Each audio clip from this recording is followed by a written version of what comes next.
कार्यपालिका, विधायिका, न्यायपालिका और मीडिया, इन्हें लोकतंत्र के 4 स्तंभ माना गया है और पूरा लोकतंत्र इन 4 स्तंभों पर टिका है। इनमें से अगर एक का भी संतुलन बिगड़ा तो लोकतंत्र पर संकट आ जाएगा। लेकिन आज हमें यह आपको बताते हुए बहुत चिंता हो रही है कि मीडिया का जो स्तंभ है अब वो कमजोर हो रहा है। मीडिया के स्तंभ पर अब एक के बाद एक हथौड़े चल रहे हैं और अगर ये स्तंभ कमजोर होकर गिर गया तो आप अंदाजा लगा सकते हैं कि आगे क्या होगा। जब हम पत्रकारिता में आए तो हमें इस पेशे में लाने वाली ऊर्जा जो थी वो थी सच कहने की आदत। हम हमेशा से ये सुनते आए थे, सत्य परेशान हो सकता है लेकिन पराजित नहीं हो सकता। लेकिन अब समय बदल गया है, अब सत्य परेशान भी होता है और कई बार पराजित भी हो जाता है। झूठ में बूस्टर इंजन लग चुका है, झूठ डबल इंजन के सहारे चल रहा है और सच लगभग गतिहीन हो चुका है। झूठ ध्वनि की गति से उड़ने वाली एक इंटरकॉन्टिनेंटल बैलिस्टिक मिसाइल से भी तेज गति से उड़ने लगा है। ऐसी ही एक मिसाइल को 7 किलोमीटर की दूरी तय करने में 1 सेकंड का समय लगता है, लेकिन सोशल मीडिया पर एक बटन दबाकर आधे सेकंड में झूठ को दुनिया के एक कोने से दूसरे कोने तक पहुंचाया जा रहा है। ये झूठ इतनी तीव्र गति से चलता है कि अब सत्य का रेडार भी इसे पकड़ नहीं पाता।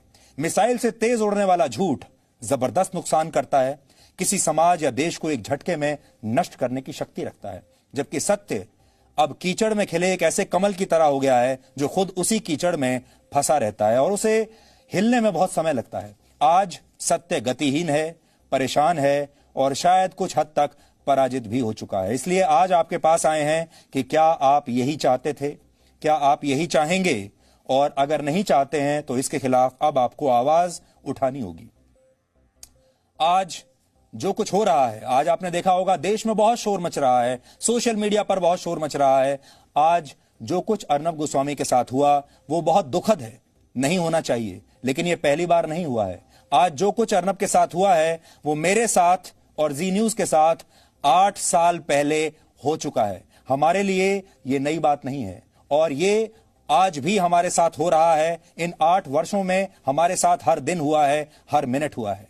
जब मेरे साथ ऐसा हुआ था तब सोशल मीडिया इतना बड़ा नहीं बना था और हमारे देश की मीडिया ने भी इस पर तब ऐसा कोई शोर नहीं मचाया था जैसा आज मच रहा है। यानी उस समय भी मीडिया बटा हुआ था, उस समय भी मीडिया ने किसी का साथ नहीं दिया, उस समय भी मीडिया यही सोचता रहा, बड़े बड़े पत्रकार और न्यूज एंकर यही सोचते रहे कि हमारा एक प्रतिद्वंदी बाहर चला गया। इस बात की खुशी थी। उस वक्त भी लोग यही सोचते रहे कि हमारा एक प्रतिद्वंदी चैनल अब कमजोर स्थिति में है, इसका हमें लाभ उठाना चाहिए।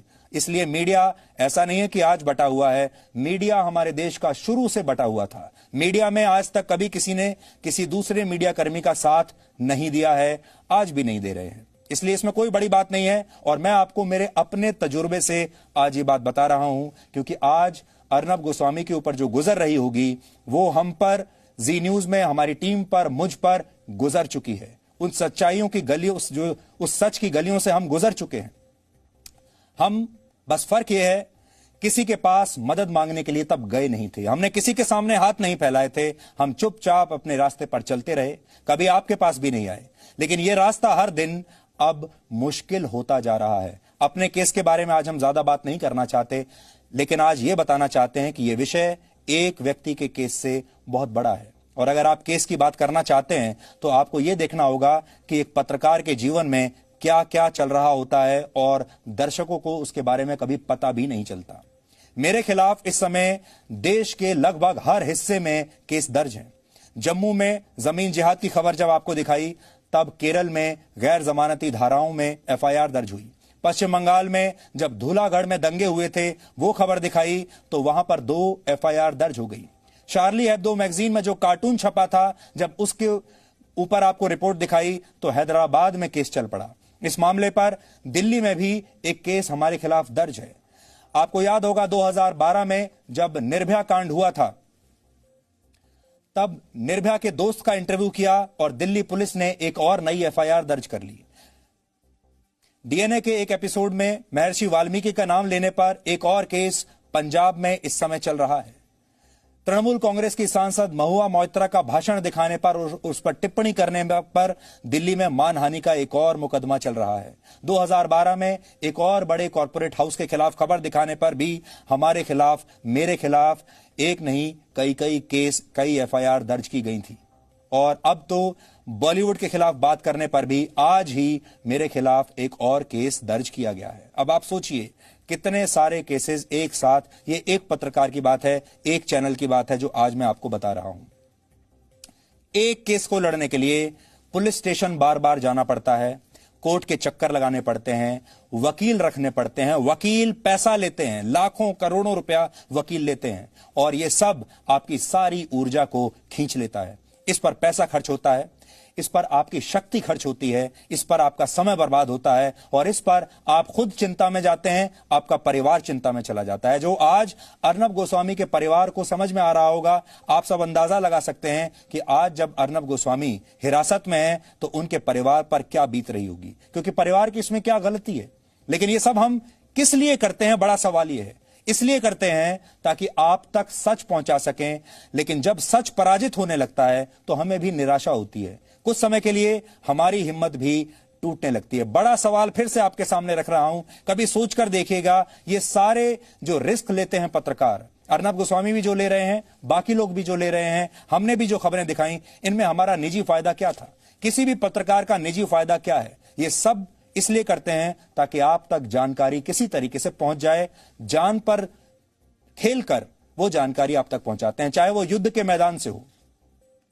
बहुत सारे लोग चाहते हैं कि हम खबर ना दिखाएं, खबरों के नाम पर सिर्फ विज्ञापन दिखाएं, यानी एक तरह से हम सिर्फ फरमाइशी खबरें आपके सामने पेश करते रहें, क्योंकि वो सबसे सुरक्षित है, सबसे सेफ है। लेकिन जैसा कि कहा जाता है, असली खबर वो होती है जिसे कोई ना कोई दबाने की कोशिश करता है, बाकी सब विज्ञापन है। असली खबर वो होती है जो किसी को चुभती है, असली खबर वो होती है जिसे कोई रोकने की कोशिश करता है, असली खबर वो होती है जो किसी को घायल करती है, जिससे सच बाहर निकलता है। इसलिए असली खबरों को लोग पसंद नहीं करते, और इसके अलावा जो कुछ भी है वो सब विज्ञापन है। सच भी ऐसा ही होता है, सच परेशान करता है लोगों को, सच अनकंफर्टेबल बना देता है आपको, सच चुभता है। हमने इसे ही अपना ध्येय वाक्य माना, लेकिन इसके बदले में हमें क्या मिला? इसके बदले में देश के लगभग हर कोने में हमारे खिलाफ मामले दर्ज हैं, हमें अदालतों में घसीटा गया, कोशिश की गई कि हमारा सारा समय अपनी पैरवी करने में ही गुजर जाए और हमें पत्रकारिता करने की फुर्सत मिले ही नहीं।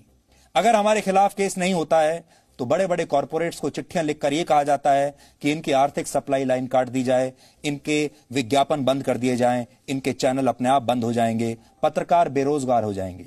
लेकिन क्या आप जानते हैं कि जिन पत्रकारों से उनकी रोजी रोटी छीनने की कोशिश की जाती है, उनकी कमाई एक पब्लिक रिलेशन एजेंट से भी कम होती है।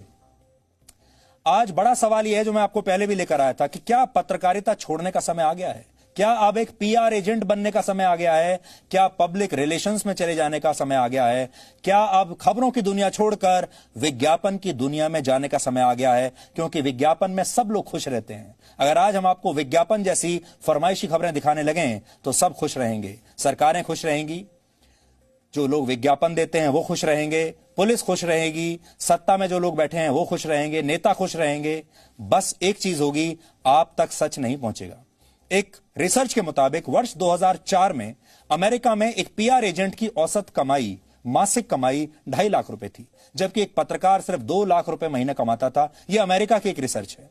2013 में एक पीआर एजेंट की औसत कमाई बढ़कर 3.5 लाख रुपए प्रति महीने हुई, जबकि इस दौरान एक पत्रकार की औसत कमाई में सिर्फ 22,000 रुपए की वृद्धि हुई।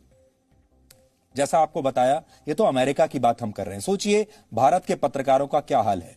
ऐसे में न जाने कितने पत्रकारों को लगता होगा कि जब साज सज्जा वाला झूठ इतने पैसे कमाकर देता है तो पत्रकारिता, मुश्किल पत्रकारिता छोड़कर क्यों ना पब्लिक रिलेशंस में चला जाए, क्यों ना विज्ञापन की दुनिया में चला जाए। पीआर करना आसान है, लेकिन सच बोलना बहुत मुश्किल है।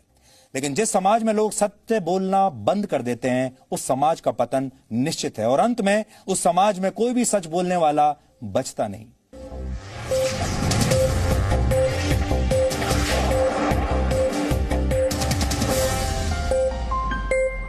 Presenting B News app, available on Google Play and App Store. Download it now.